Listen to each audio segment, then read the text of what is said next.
It's 2023, and I just watched a movie about The Flash, which, if you follow this stuff as much as I do, if you pay attention to, Hollywood rumors and casting announcements and announcements about movies, it's a wild statement because this movie has been in development hell for a very long time. I want to say near a decade, and it is out in theaters and you can watch it.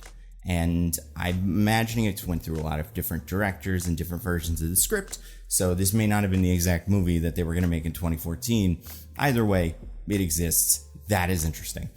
Also, it's in a really weird spot because of where the DCEU is. I'm sure you guys all know that. Like, the DCEU is more or less done. There's going to be some sort of restart. And I'm not talking about anything that happens in this movie or anything like that. I'm just saying, we know James Gunn is doing his own thing that is going to start with Superman Legacy or kind of Waller and Creature Commandos. But that these last three, Flash, Blue Beetle, Aquaman 2, are like the last gasps of this universe, and it's just interesting to see something like this be done, right, and know it's done. The only other time I can think about something like that is maybe like Punisher Season 2 or Jessica Jones Season 3, I can't remember which was the last one, but it came out while we all knew, even though it was part of a shared universe, that it didn't really matter. And of course it matters because it's a thing, it's art and you can watch it and it doesn't matter if it's connected to the thing, but because the selling point of so much of these is how connected they are and how much they're going to lead into the next one, it is just interesting to watch one of these where part of the conceit is that it is not going to continue, or maybe it will, depending on how much you watch it. That's the other part of this that's so strange, is they've said, we're going to wait and see, and maybe they're just saying that so that they can, because they don't want to say, don't get invested in this character because we're not going to do more, and then tank the movie. But the idea that clap and Tinkerbell lives kind of, or phone the studio and tell us whether you want Jason Todd to live or die, that, we all know that that's a decision that studios make, right? If they make Jumanji 1 and it bombs, they're probably not going to make Jumanji 2, but if it's really successful, they will. It's just so clearly at the front of this where the studio is we don't know. You tell us, do you want more? Maybe we will, maybe we won't. And then on top of all of that, you have all the Ezra Miller weirdness, which I don't want to get into. All that being said, so forgetting about those three things, the fact that this movie took forever to make, the fact that the DCU probably no longer exists, and the fact that Ezra Miller is embroiled in a lot of controversy, is The Flash good? Is this movie an entertaining movie on its own merits? Because I can't, I'm not going to be able to convince you that the DCEU actually doesn't matter as much as you think it does, or that Ezra Miller is guilty or innocent. But if it was just a movie that was handed to me, what would I think of it? I'm going to say it's pretty good. I think The Flash is pretty good. I don't think it's the greatest superhero movie ever made. I don't know quite what Tom Cruise was thinking, but I think that it's very good. I think the question you're going to ask, two questions. One, is it the best superhero movie this summer? Probably not. Not that they all need to be compared to each other, but they are part of a genre, and we're getting a really exceptional crop of them this year. On the other side, is it the best DCEU movie? Maybe. It's top 3 probably. I really like the Suicide Squad, so for me, I think that is my top DCEU movie. And then underneath that, I don't know. It could be this, very much could be. Because the thing about The Flash, it is complicated. Much like Barry Allen in this movie, it is two different things, two very distinct, different parts of the same thing.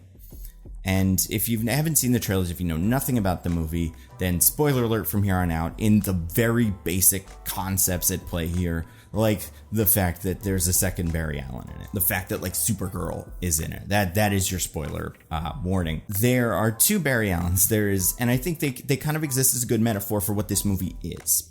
There is serious Barry, and that is the Barry we start the movie with, the Barry of the present day. Then there is past silly Barry, and this is the Barry that is just kind of a goofball, doesn't have the responsibility, and he's younger. And they interact, and in an effect that I think is quite good. And everything about the way that's put together is great. I think that the parts of this movie that are silly Barry, the beginning, a lot of the stuff in the middle where the two Barrys are interacting, and it's like, it's silly to do this, and you know, you gotta eat these things, and oh, look at this power I have, whoops, I did it wrong. Great. Like, I will say the first 10 minutes, 10, 15 minutes, I don't know exactly how long it is, of this movie, some of the best superhero stuff we've got in a very long time. The way the powers are expressed is very good. The conceit of the scene is very funny. And like, it's very, it just really works. I'm sure you've seen parts of it in the trailer. There's a lot of it in the trailer.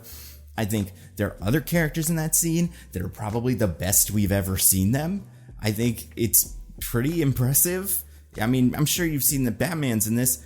I think he's great. And like, I never really had strong feelings about Ben Affleck Batman. Really good in this. The costume, just the vibe. I think this relationship he has with Barry is very good. I even think the voice feels a little different. And it's like, oh yeah, that's Batman voice. I think that this intro scene really sells me on the Flash movie that this is from.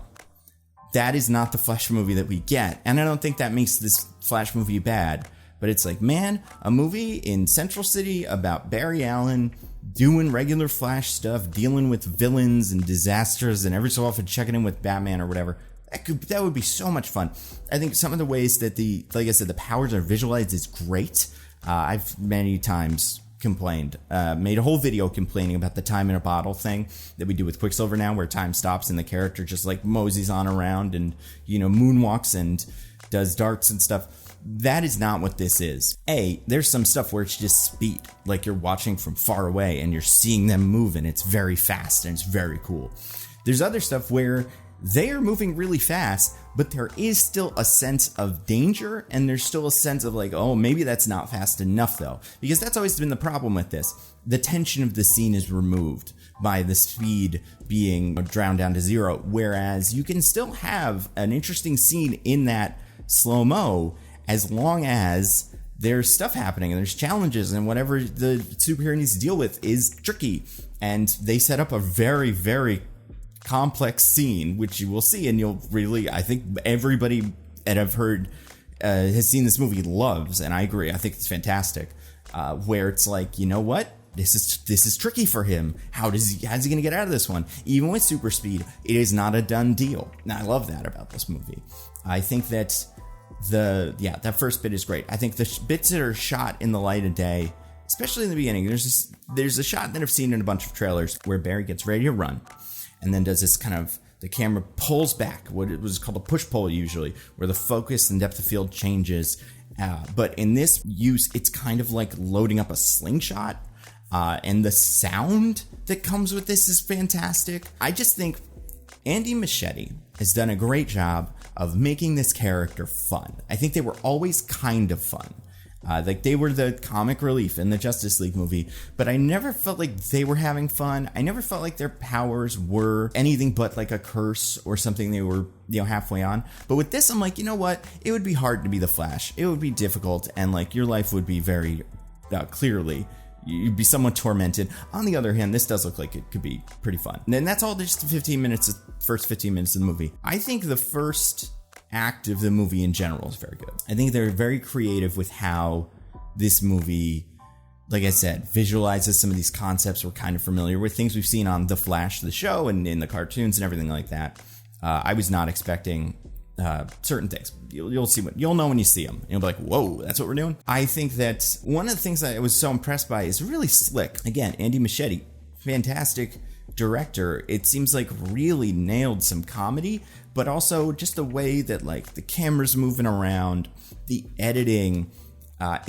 So much of this movie that works. When it works, it feels very intentional, and I love that about it, as opposed to, I'm not going to name it, but some other superhero movies where it feels like they're just kind of riffing on set, and you're like, ugh, this isn't great, and also it just kind of looks stale. This, you feel like this was in the script, or they came up with this on the day, but they really thought out, like, we want the camera to do one of these, and then up, and it's great. Fantastic. Other things you get right off the bat, the suit, I'm 50-50 on this suit. Sometimes I think it looks really, really good. It's good in motion, and to be fair to them, it's what a Barry Allen Flash suit should kind of look like. Like, it is very tight to the body, and It's got the boots are gold, and it's got stuff going on up here. It's not like made of cloth, so it's not like the superhero suits, say, of like early Superman live action, where you're like, that's the same fabric as a t-shirt. But I thought that what they did in Justice League with the kind of armor was interesting. This does feel like the step in the right direction of like, just make him a big red guy with muscles and all that stuff. And by him, I'm referring to Barry Allen. I know it's tricky because Ezra uses they them pronouns. I don't want to, but I'm saying give Barry. I think overall, what like agnostic of everything that's going on around them, I think what Ezra's doing in this movie is very good. Like, I was never particularly sold. I keep saying, I'm going to say that sentence a lot. I was never particularly sold on Ezra Miller Flash. In the 2 movies they're in, 3 if you count Zack Snyder's Justice League, but like in those 2 stories that we see play out in Batman v Superman and then this, I guess it felt like kind of, what is this? What am I watching here? What version of Barry Allen did we take this from the comics and put on to the screen? This character is something, and it's entertaining, but like, it never felt like I was watching Barry Allen. And I heard that from a lot of people. Feels a little bit like Wally West, but even that's a little different. One of the things they do in this movie that's so clever is we have the 2 Barry Allens, and we have one Barry Allen who is more childish and really does feel like the Batman v Superman, Justice League Barry Allen. And then we have this other Barry Allen who now is kind of more serious, is more procedural with this kind of stuff, and, is still a little sarcastic, is clearly still the young guy in the team, but is not like kind of goofball quipping around constantly. And we have that character stand next to the other one and go, man, you are kind of annoying. Genius. Because it really does make me feel like, oh, okay, that is what this Barry Allen is. I get this. I think the first 2 acts of this movie are great. Really, really great. I think there's things in the 3rd act that work, and there's things in the 3rd act for me that just don't. And some of it's personal, some of it's execution. I think it kind of loses something in that 3rd act. Not all of it. There's plenty of good stuff there. But the Barry stuff, that's just most of the 2nd act, is so fun. So well done. Again, really well timed. I think if the movie was just that, this might be like one of my favorite superhero movies. And obviously you have to put in some stakes. But if it didn't have to deal with all the multiverse stuff, all the resetting stuff, if it didn't have everything like that on its shoulders, it would be in a fantastic spot. I think other stars of the movie that show up early are fine. Like I said, Ben Affleck, great. We don't get a ton of the dad. We don't get a ton of Iris. They're there, and they're fine. I actually like the dad a little bit. We get more of him than I expected. And it's that same kind of thing from the Flash show, where he's like, Barry, just let me go to jail forever. As long as you do your homework, that's all I care about. I thought that was fun. One of the things that I think they did really well was play with Barry's trauma in a way that felt real. It felt like this character went through this, and it really affects them.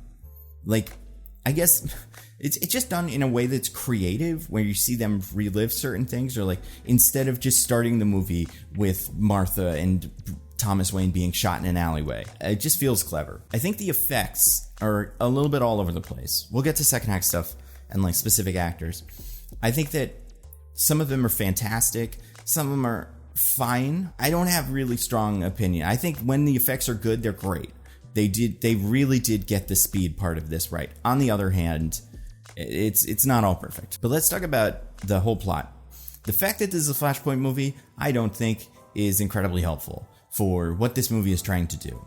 Like, I understand the story this movie is trying to tell, and I don't think Barry quite gets lost in it. I think it actually does a good job of keeping track of him throughout the story. I don't care about a lot of the Flashpoint stuff as it's happening.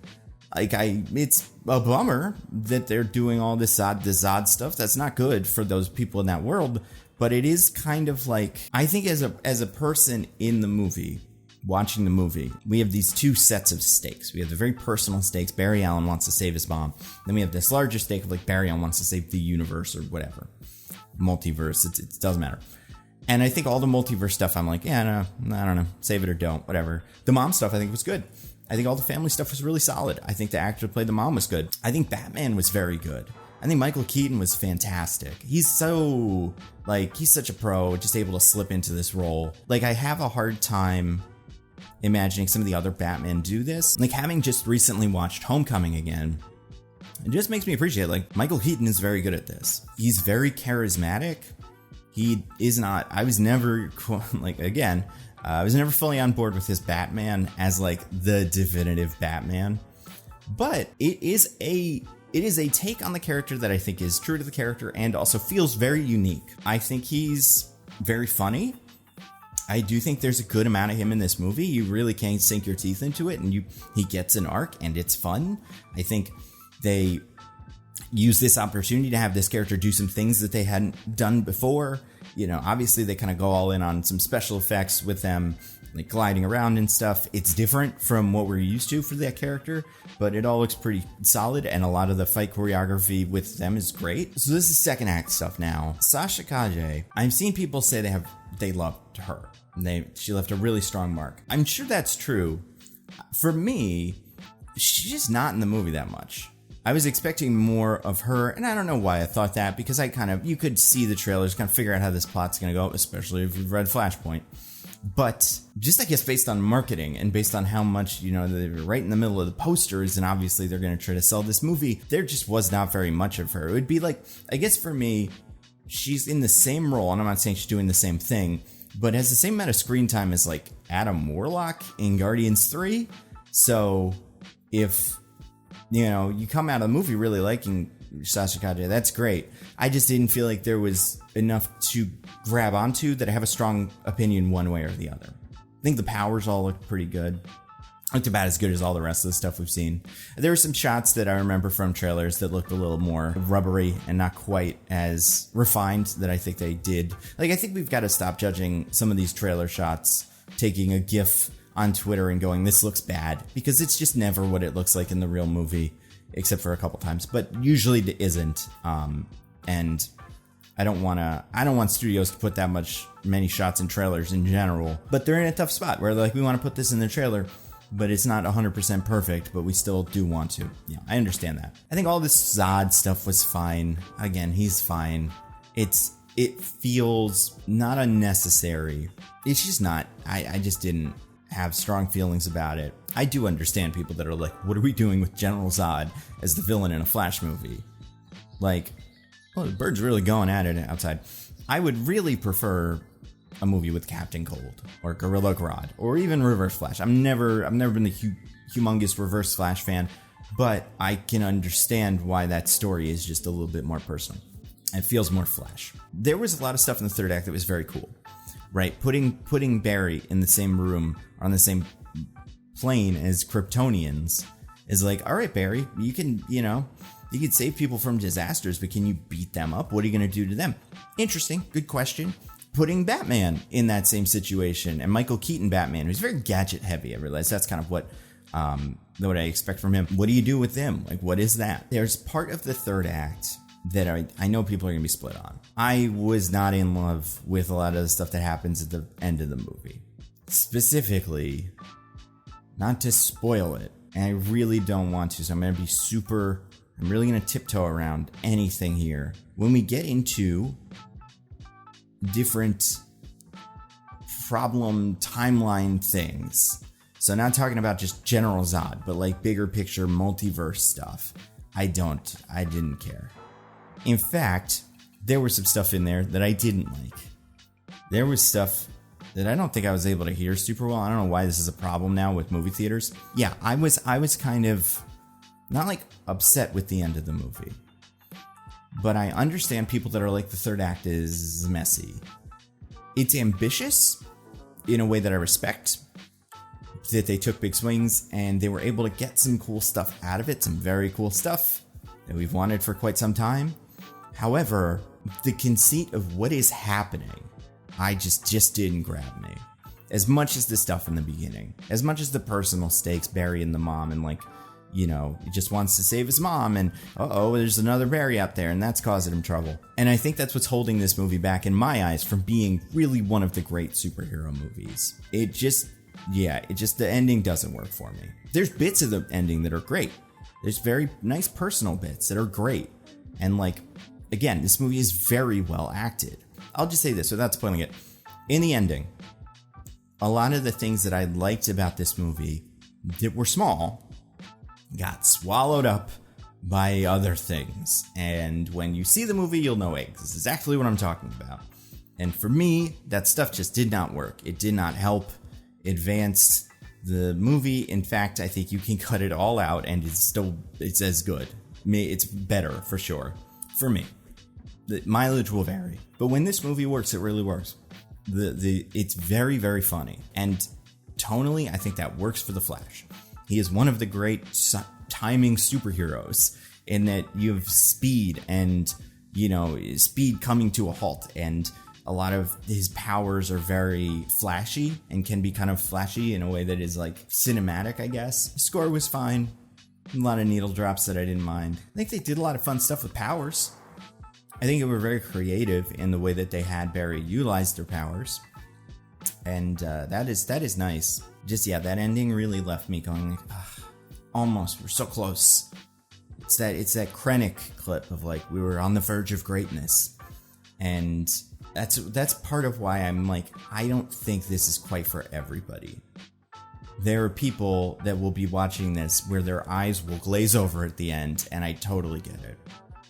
It didn't totally ruin the movie for me, obviously. I still think it's very good, but it just isn't like the absolute 100% crowd pleaser that I would say Guardians 3 or Across the Spider-Verse are.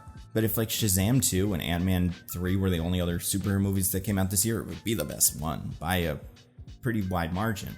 I don't think they bring Ezra back. I understand why what Warner Brothers seems interested in keeping from this movie is Andy Muschietti, the director, because they did a fantastic job. I don't know who wrote the movie.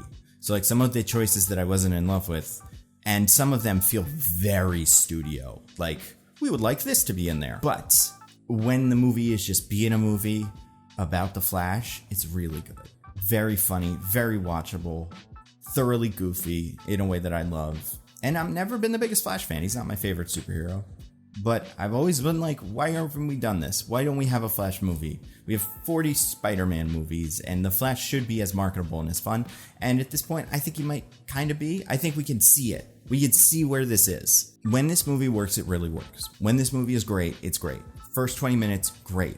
Barry goofing around, great. All the Back to the Future stuff, like is what a lot of people are describing it, great. A lot of the Barry family stuff, great. Michael Keaton, great. And some of the fight scenes and some of the powers and stuff like that, also great. And just that if it loses you, it's going to lose you. And I think there's a point where I can see a lot of people kind of checking out. And I don't think it would be this big of a deal if it wasn't something we've seen so much of. And I don't want to spoil it, but if you can kind of guess what the thing that I didn't love was that we've been doing a lot of recently, you probably know what I'm talking about. That being said, if you're like, I like superhero movies, I like Batman, should I watch this? Yeah, you should watch it. Like, go to the theater and see it. You'll probably have a good time. My crowd loved it.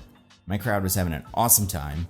They really like hit all the jokes. Honestly, there were some jokes that we missed because people were laughing too loud. So you can't really do better than that. And there were things that people in the theater were loving that I just didn't love. So it's parts of it maybe just are not for me. However, I think parts of it that are not for me could have been done differently, and they would have worked. It's frustrating. Because I think this movie is very good. That's kind of where I'll leave it. It's very good. I don't know. I don't do number grades. Like a solid 7 or 8. Yeah, I would say a solid 7 or 8. Better than most of your average superhero movies. Also, I'm pretty sure I saw the final cut of this movie. Post-credit scene weird. Don't really know quite what to take from that. Yeah. So in conclusion, I think the movie is very good. I think most of what it's doing, it does very well. There's 1 or 2 things that I didn't like at the end that I think are holding it back from being one of the great superhero movies. But when it is working, when it is clicking, it is so much fun. It is probably the best DCEU movie, which is just, it's funny. It's a low bar. That being said, I still do think this movie is good. But like for me, I don't know. Really is the Suicide Squad in this.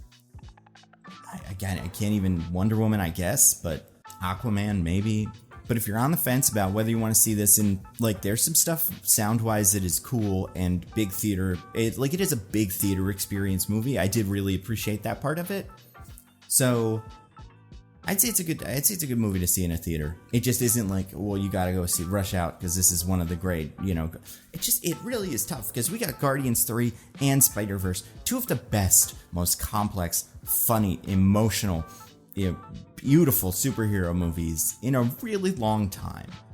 Guardians 3 might be one of my favorite Marvel movies, probably like top 3 Marvel movies for me.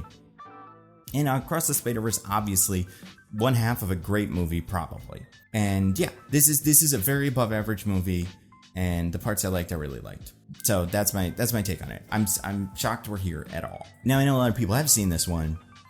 So in the comments, if you've seen it, without spoiling it, tell me what you thought. Because I really do think everybody's on board with the stuff that worked. The stuff that's at the end is really going to divide people. And I'm curious what everybody else thought of that. So that's all I got. Stay safe, and I'll see you guys around.